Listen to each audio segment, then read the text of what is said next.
Welcome to another edition of the Five Star Zone. Rico Beard, Howard Griffith from the Big Ten Network. Howard, we got the bowl season coming up, and it's funny because I had to do this thing where you predict the bowl games. Okay. I had no idea who to pick because I don't know who's playing for who. I don't know what's going on. There is so much going on with the portal. I feel like you need a PhD in order to understand everything. But let's just start off with the most simplest things. I couldn't make my picks because I didn't know who's going to be the quarterback of teams because I'm opting out. I'm going to this team. I'm now committing to this team where it's a whole new landscape. This has the feel of like a community college where it's like that old thing with programs, get your programs because you don't know the players. I don't know who's on whose team anymore. Okay, I'd agree with you, but I need to call a timeout real quick. Okay. Let's find out that sweatshirt you have on is a sound mind, sound body sweatshirt. It is. My man. Okay. All I saw was a sound mind, and I'm like, you gotta say sound body at the bottom. Sound mind, sound body. I've been back with them since early days when they was just a camp of about 40 kids. Man, I love those guys, man. They did a tremendous job over there, and I think they continue to do a great job. And I think it was something that was truly needed. It grew. Oh my God! Probably beyond their wildest imagination. But what they were able to do, the exposure that they were giving young people starting out in the state of Michigan, the city of Detroit, I thought was amazing. My son competed a few times in their camp, so I enjoyed them, man. I got a lot of respect for those guys that are running that. Oh man, going from back in the day, man, with Deion Johnson, whose son Will is now tearing it up at Michigan. I mean, I remember little Will.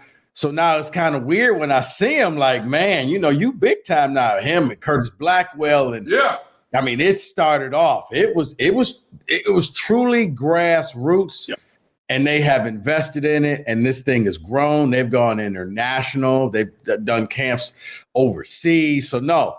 And there's a ton of players in the NFL who have filtered through that camp and are now, doing their thing. All over. I mean, when I see the Jordan Lewis playing with the Cowboys, like, yeah, I remember watching JD at these camps, man, these kids. And I mean, that's how I would see you out there with Houston. Yeah. It's like it became one of those where if you was anybody, you was involved with that camp or you had some interaction with Sound Mind, Sound Body. They've actually asked me to go and talk with the kids and let them know just, their journalistic presence and how to handle interviews. And I just pull random ones out the crowd and be like, hey, how are you going to handle this? Because, when you get an opportunity to speak in front of the camera, this ain't the time to keep it real. You need to be able to actually put, sentences together and sound as if you have some sense. So I've done those seminars with them. And just the media seminars to help prepare them. And it's funny because Howard, then we're going to get back to this, but since you asked. No, because I've actually had some guys, and I remember one of the biggest ones was Will Golston back in the day. He now plays for the Buccaneers. And I remember just dealing with him, and he was saying that he was at Detroit Southeastern. And I remember his first interview I did with him. I was like, Will, that was awful. We're going to try this again. Here's what you got to say. And I kind of worked with him. And then it was funny because he went to go play in like the Under Armour All-American Bowl. Yeah. And he was like, man, I'm so glad that you took that time to teach me how to do that because I was able to do these interviews. And then I was watching my other teammates and they were struggling. But because I was so comfortable with the camera, it was a piece of cake to me. So he thanked me. And I mean, you don't get that often, but. Yeah. So I say all that to say, I've been working with them for a long time, and hopefully I'll get to work with them for many, many more years. Talking with Curtis and Deion because they had their big function last over the summer. So but I see Curtis all the time. Good, man. Well, give him my best. Now let's get back to this. Right. You absolutely have no idea who to pick when you start talking about these teams. Getting back to the bowl games. Rico, I know you were asked to pick games, and you're like, hey, how do I know who's playing? Right. You don't. You don't. You still don't, because people are making decisions. I think a lot of the portal stuff is probably, for the most part, for this cycle, may be out of the way, maybe done. Maybe a few guys that are still on the fence, probably big name guys that are sitting back weighing their options. But I think a lot of players are out there, and to me, it's always fascinating. We talked about this before. It's so many kids in the portal, but there are not enough scholarships at the Power 5 level to take all of the kids. So it's not like they're able to, okay, well, I'm leaving Michigan and I want to go to, I don't know, UCLA. I want to go to Washington. It doesn't really work that way for most of the guys that are in the portal. Right. And now, I like to call them the portal homeless, because that's what they actually become. Yeah. Unless you're willing to go Division II, Division III, some Group of 5, if you're lucky. And I tell a lot who ask me, I'm like, okay, well, before you think about it, you got a scholarship right now. You like this nice little cushy locker room you're in. You get to travel well. Mm-hmm. Go to these other schools. You're not in this $1 million locker room. You're not traveling on a team plane. You're on a team bus. Yeah. A lot of things are a little different. It's cold out there. Be sure you want to do this. But man, I mean, when they set it up now, you had the judge in Ohio who basically put a temporary injunction who said that, okay, well, you could transfer more than one time for the next 14 days, which is, I've often, look, one of the things that I think that gets lost, and Howard, you went through it with your son, Houston, you sometimes need to really evaluate, what are my end goals? Where do I want to go? What will make me happy? What school is it? Not look at the coach, don't look at the uniform, don't look at the history, but what's the best fit for me? Yeah. And I don't feel like a lot of these players, I'm not going to call them kids because they're 18-year-old men. I don't think that they really take advantage of that and look at what's the best opportunity. It's just, I got to get to the league. I'm going to go play for this coach. Where if you went to this other school where you're probably going to end up transferring to anyway, you would have a longer history there and you would probably have more growth rather than praying to God and hoping that they take you on the back end. I just don't think a lot of people take it as seriously. And then if you allow it to be that every year you could transfer, I really don't think you're going to take it seriously. And I think the other part of it is, and what's crazy is we see as many kids that are out there, but 99, somewhere in that number, 98, dude, this is it. Yeah. This is going to be the high watermark for your athletic career. And it is interesting because I think you think about, okay, well, why? You got to figure out what your why is. And you also have to have, to me, realistic goals. And I think that's hard to put realistic goals around young people, because if you grow up if you're the best player in the state of Illinois, right, that doesn't mean that you're going to the National Football League. Right. Where do you rate being a top player in Illinois versus everywhere else in the country? If I stick you in Texas, if I stick you in Florida, if I stick you in Detroit, all these other places, everyone's trying to get there, and they all want to get there, and that's their desire. And what gets lost in it is, dude, if you have an opportunity for the most part to spend time at some of the best Power Fives that are out there, I mean, you have hit, in many ways, you've hit the lottery if you do what you're supposed to do on and off the field. And on the field is just being a great teammate, understanding what you need to do. Things may not work, it may not fit, but you're there. You got to remember why you're there, and also remember about, the educational piece of it too. And so many times, guys don't take advantage of it. They don't want to take advantage of it because right now I think it's even more skewed because of NIL.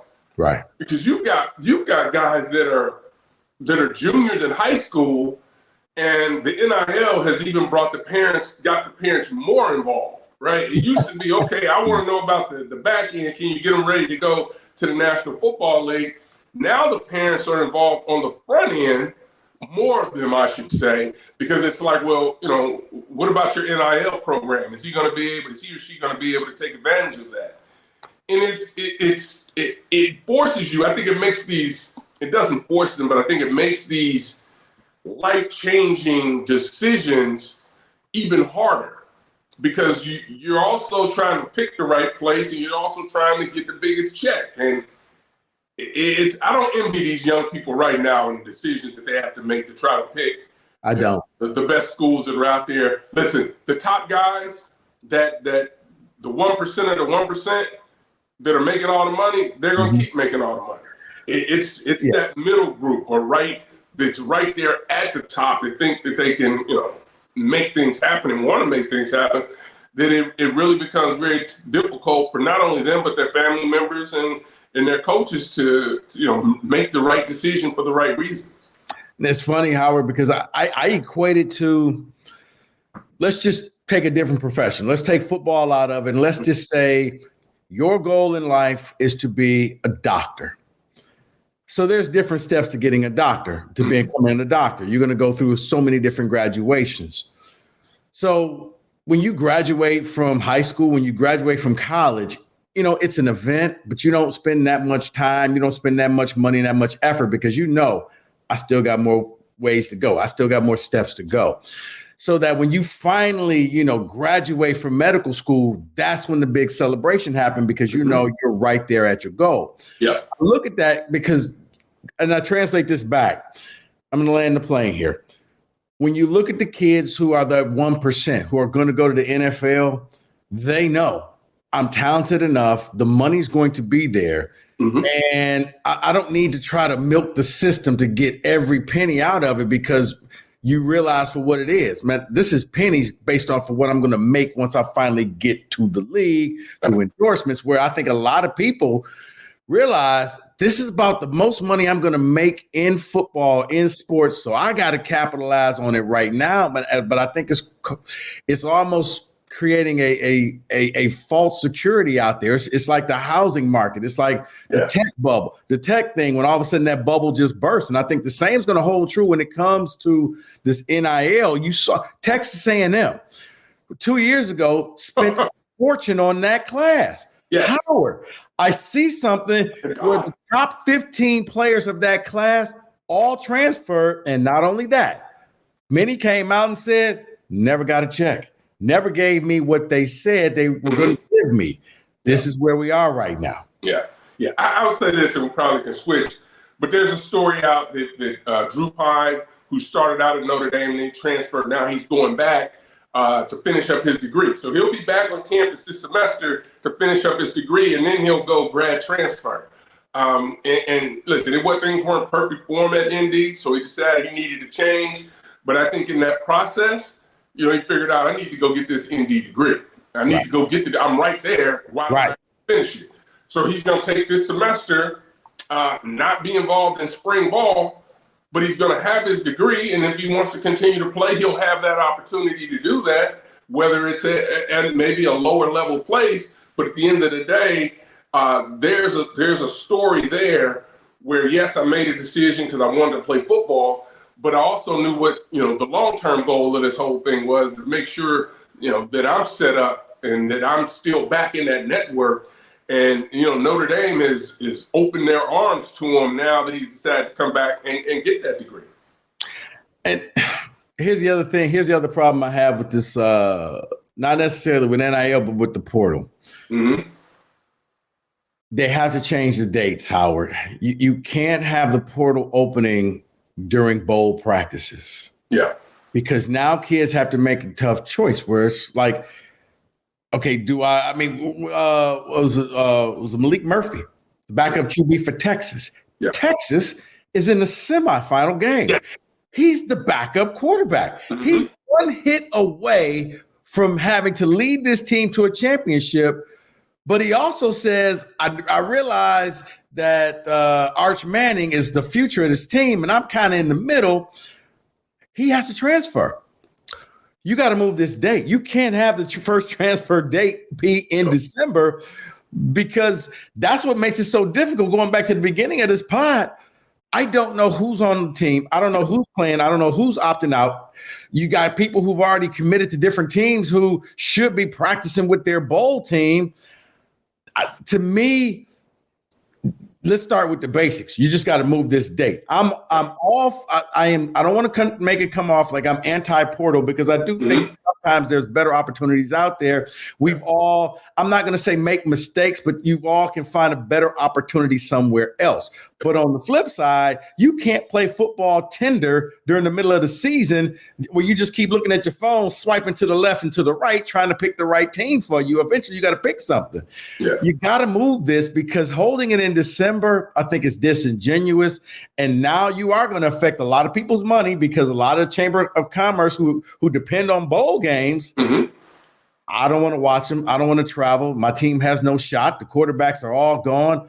I mean, whether it's through a coaching change, I look at Oregon State. They're going to play in a bowl game. Their coaches in East Lansing, their two quarterbacks have both transferred out. I don't know who's going to be the quarterback for that team. People are leaving all the time, and it's just so, I look at Kyle McCord, Ohio State. He's out there in the portal. Ohio State still has a New Year's Six game they're going to play. He won't be the quarterback. The first thing I think to fix this is you got to move this date. To me, you started in January after the bowl season. And here's the other thing. I think there are a couple of things, right? And this goes back to getting in the portal in the first place. And I'll use my own son in this instance. I've always told him, you got to make sure you do things the right way. And that's having open communication with your coaches, so they understand where you are and the way you feel. Now, the feelings can be different. They can have a feeling, you can have a feeling, but you need to have conversations so that you can have those feelings. So they had those conversations, and when he decided that he wanted to go into the transfer portal, the door was still open for him to go back to Notre Dame. Right. And I think so many times young people make emotional decisions, and they're not looking at the other side. So I think they need to do a better job of communicating how they feel with their coaches. Again, everybody's not going to be perfect. Everybody's not going to be right. But when you talk about moving the dates and you're saying, okay, well, coach, I don't think I'm going to have a shot here, right? You talk about Texas. Right. Here's the future. Here's what's going on now. Here's the future. Here's where I am. Yes, I know where I'm the number 2 guy here, but I got to be able to move. I think cooler minds will prevail, that if it's a young person that has the right mindset, that the coaches can say, hey, you know what? We understand, but the date is this, right? So it's going to continue to allow you to continue to play with us, continue to support your teammates. You can be here in practice, as opposed to, oh, dude, you want to get in the transfer portal? Get out. You're done. You're off campus. I know some people that have gone into the portal. The teams weren't involved in bowl games, and they were like, you got 48 hours to get out. Yeah. Hey, UCLA, Chip Kelly pretty much said, if you're going into the portal, you're done. You're not playing in the bowl game. You're not getting your swag back. You're not showing up to practice. You've opted out of this team, so we're going to move on without you. You're right, because I've seen some where there have been people, your son, you go into the portal. If you do it the right way, school will take you back. There are people who are in the portal right now.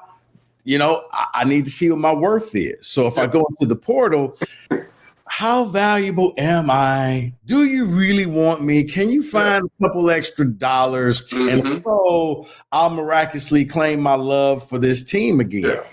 I've often thought, and this is just me, because every time I ask, where does the TV money go? Nobody can really answer the question. It just seems to me that the easiest way to do it, because schools say, well, we can't pay you. Yes, you can, because you're getting all that extra money that's not coming from tuition, not coming from tax, not coming from anything. It's coming from Fox. It's coming from NBC. It's not going to be coming from CBS, using the Big Ten for an example. Over $100 million. If you simply took less than taxes and took $5 million and just said, football coach, here's $5 million. Here's your budget. You spend it however you want on how many players. You divvy it up. If you want to give all $5 million to your quarterback and everybody else is eating peanut butter sandwiches, that's on you. But here's the money. I think that you would have less than. I think it'd be easier than having, because I think it's unfair that fans and boosters have to basically suffer and pay the cost. If you lose your star quarterback, the team just looks at you, well, it's your fault. You didn't pay enough into the NIL package, and that's why this person transferred out. In what world does this make sense? I mean, this is like me buying, Jeff Bezos' kids Christmas presents. like, no, you got a billionaire daddy. Why am I buying you Christmas presents? Right. In hopes that you're going to leave me in the wheel because I bought. Right. This, and I think, and this is where I think Jim Harbaugh is right on the money. You figure it out. I mean, there's so much money that is flowing. And listen, I think the perception is if you're getting $100 million, that's all going into the athletic department. It's going to the school. Right. It's going to the school, and that money is divvied up so quickly that I think many people will be surprised at what ends up being left. But anyway, there's still a large amount of money that is being paid to these institutions. And I think it is. I think it's something that needs to be figured out. Because again, I think you have people, I don't say guys because this is all athletics. I think you have people that are making decisions that are based on money. And what they're finding out is the money isn't really there. And you have collectives that are saying, where is the money going? Well, who's supposed to be responsible for saying who gets X and who gets that? Well, the collectives want to control that. And on the other side, the coaches who are saying, hey, well, we can't talk about this with you. There's another department that needs to discuss. So the whole thing's a mess. But getting back to it, what you said, the date, I think the dates absolutely need to move. Mm-hmm. Now, there'll be pushback to me, probably from coaches, because it'll be, well, wait a minute, we got signing day going on right now. Now we got to try to host players in the portal. We've got to try to recruit those people to get them on campus. But I got to go out and make sure that I'm securing the players for the first signing date. And oh, by the way, don't be that new coach that also is trying to recruit the roster right now. Right. to fix it. Which we haven't even talked about Michigan State and how their coaching staff is coming together, but we'll get to that, I'm sure. But you're right, the dates have to be moved. And yes, it's going to make it tougher on the coaches. They're going to have to spend more time. But guess what? You guys are well compensated. Right. I'm not, yeah. There you won't be getting it. No fiddles being played. Right. Look, I mean, this is what it is. It's big. It's big business. And, sometimes coaches will say, this ain't Pop Warner over here. We expect you to do certain things. Well, yeah, everybody expects to be doing certain things. And quite frankly, if you're the right place to begin with, it's 24 hours, 7 days a week. There really are no breaks. When you look at the elite programs that are out there, that's how they function. That's how their personnel function. And that's why they continue to stay on top. Even when they have a step back, when they get people in there that are grinding the way you need to grind to be competitive in this industry, then it doesn't matter. You're working every day on it anyway. That's just what it is. Yeah. Because I look at it as, you said it best. Maybe you just go back to the original signing day in February. And if a kid wants to early enroll, you can still early enroll. Mm-hmm. You can still be on campus and you could practice with the team. You're there.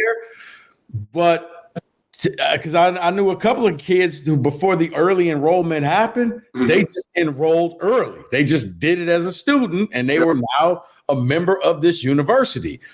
You don't have to do the whole December signing day and February signing day, and there's no perfect system. But I do think that if at least you wait and opened it up in January, now it's an even playing field because the new coach can come in and you could bring in the transfers, you could bring in the recruits, and you could try to fill in that class in February. How would the way it used to be, the way it was when you were a player? Yeah.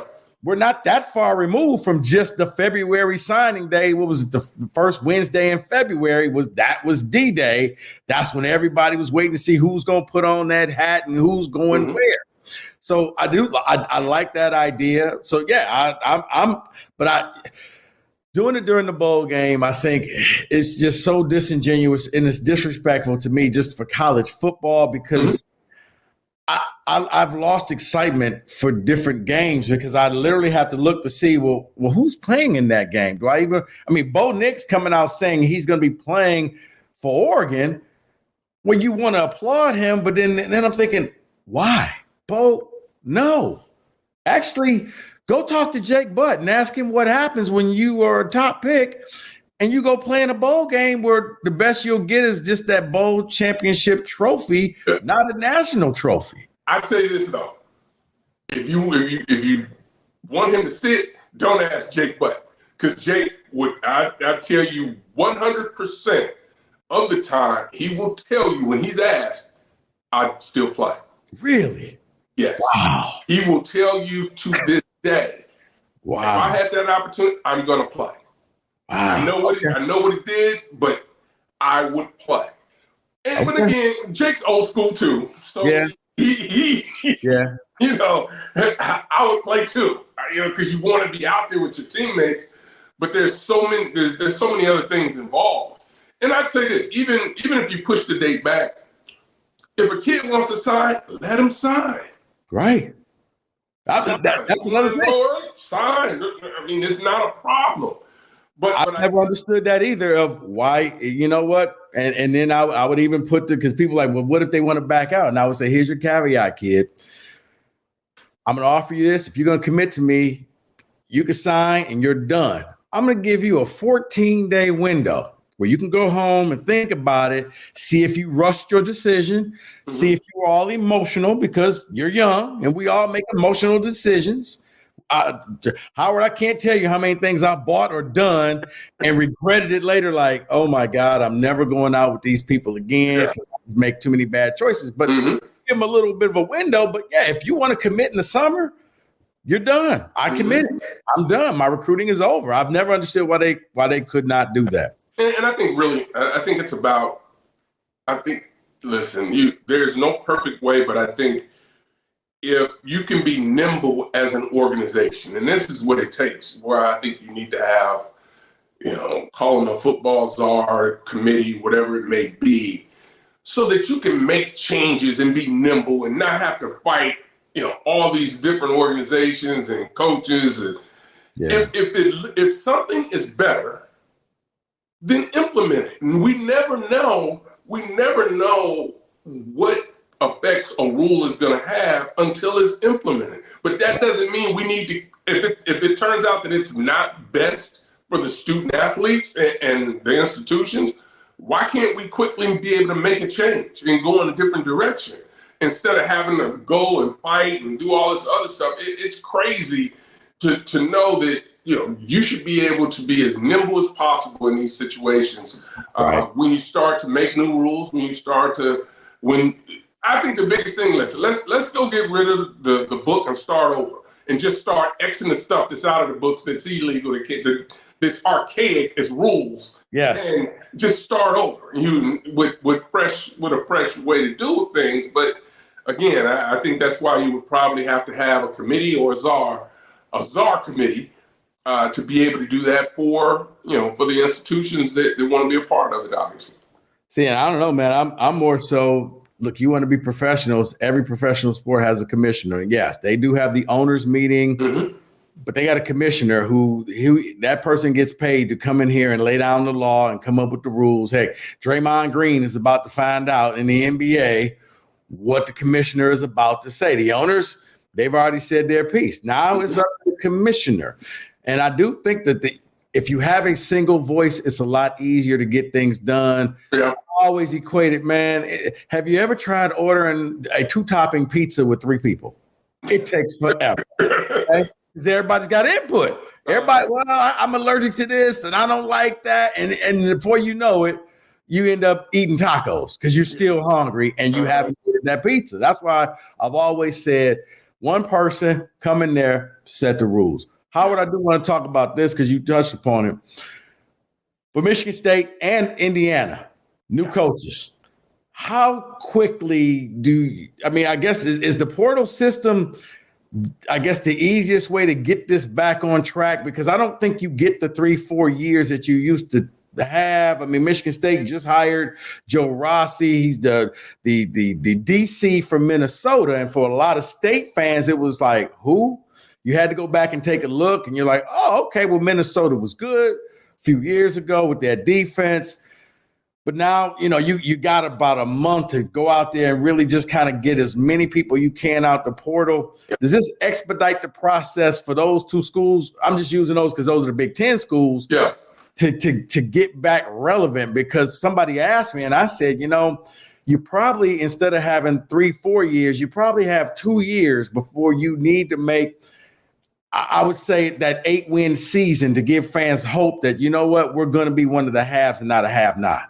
Yeah, I think you're right when you look at it from that perspective. I think one of the things that happens in this new world that we're in, and we talked about this a little bit when you talk about 18 teams in the conference, the expectations of more so the administration needs to change. The fan base is going to always want to win as many games as possible every year. That number's probably 8 to 10. That's where we want to be for most of those 18 teams in the Big Ten Conference. We'll just talk about that.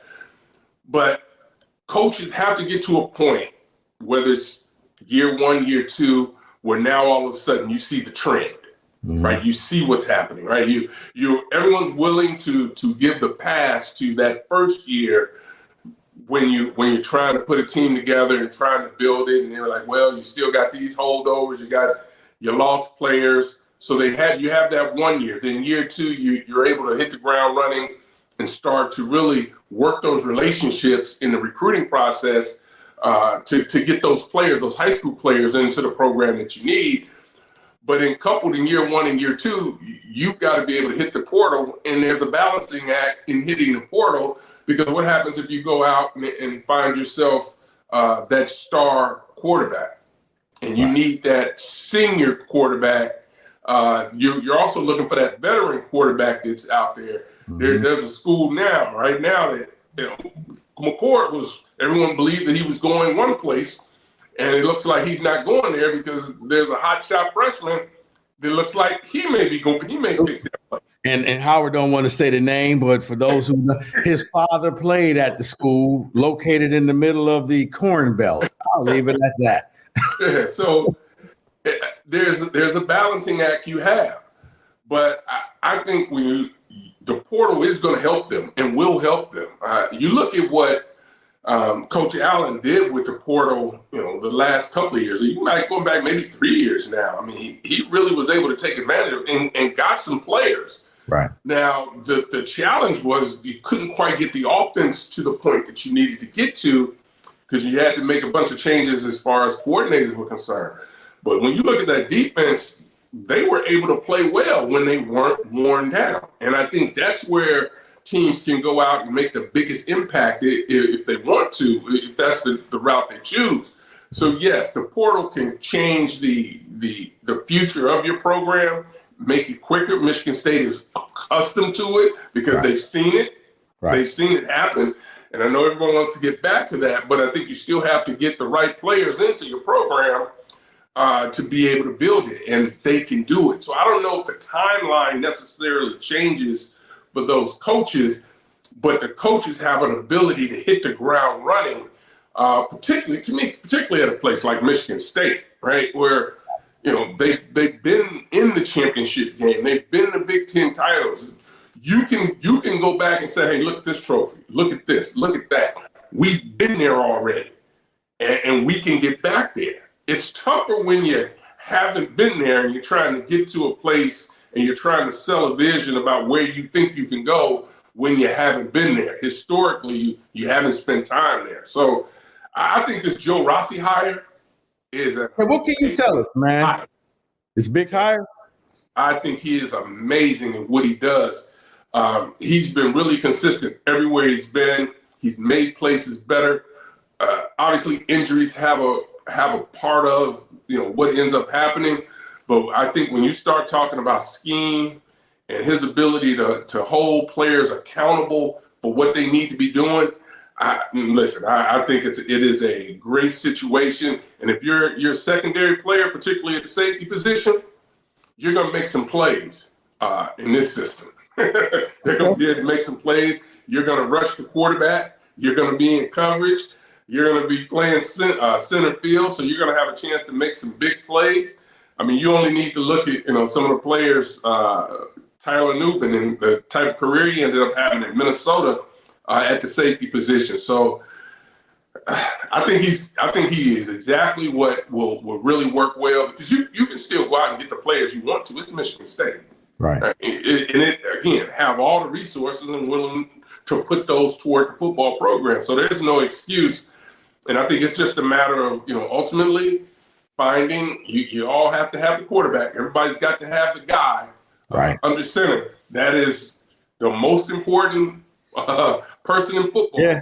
They brought in the Oregon State Aiden Childs. He hasn't, at least as that time we're taping this, he has not committed to them yet. So they still need a quarterback. But you're right. When I looked at Coach Rossi, I was like, well, Howard, you've seen Minnesota practices, so you probably know more than I do, or what a lot of people. So he is a tremendous teacher, and I think the players that are on the roster now that have an opportunity to sit down with them, and even maybe some of the guys that have decided to go to the portal if they are interested in coming back, once they have a conversation with Coach Rossi, I think they'll be really excited to have an opportunity to play in the system. Okay. Well, Howard, appreciate it, man. Hey, that was going to be my last question, because it happened right before we started taping this, and I know you see the practices. So, yeah, you led right into that. Have a great Christmas.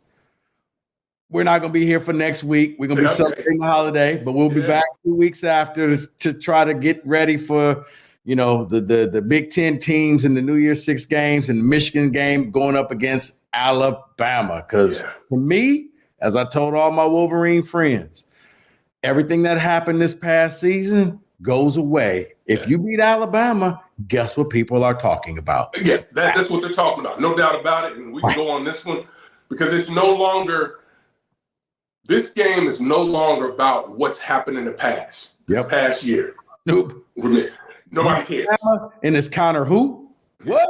Yeah, nobody cares any of that. So nobody cares. This is Nick Saban versus Harbaugh. You beat the man. Because no matter who's the national champion, you always see signs. You know what? Well, we want to play Bama. Mm-hmm. Let's play Bama. Bama is the gold standard. You're about to go up against the gold standard. So we'll break that down in 2 weeks. But Howard, Merry Christmas to you. Merry Christmas to all the listeners and viewers out there, guys. Keep liking, keep subscribing. Thanks for all the hard work you guys have been doing, spreading the word. Keep it up. Howard, see you in 2 weeks. We're going to break down this Michigan-Alabama game, my friend. Yeah, it's going to be fun. Have a great one. Have a great Christmas and happy holidays, everyone. All right. I'll see you guys later.